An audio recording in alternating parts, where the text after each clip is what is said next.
ffe tulina ebintu bye twagwamu bye tutayagala ate mmwe abatabani baffe mu bigwemu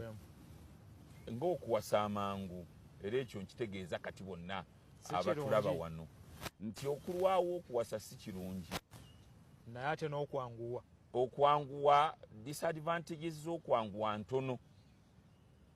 naye ng'ebyalifuniddwamu ebirungi mu kwanguwa okuwasa bye bisingako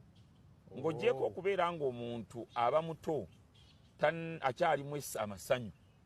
tannaba kukula nnyo bwongo busobola kukuuma mukazi we tutera okutunula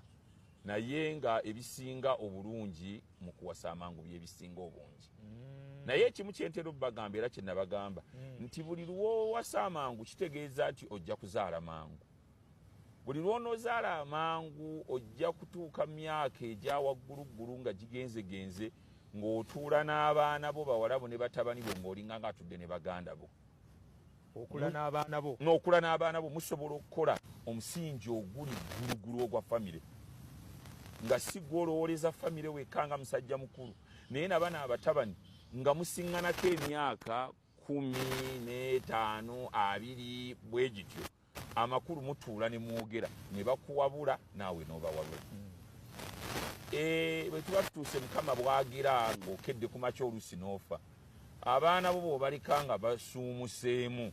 ekyo nakyo obeera ogenze bulungi ne gy'oba ogenze mu ntaana nayo toyinza kwegalamirayo ng'okukunadde tobanga alese mabujje gano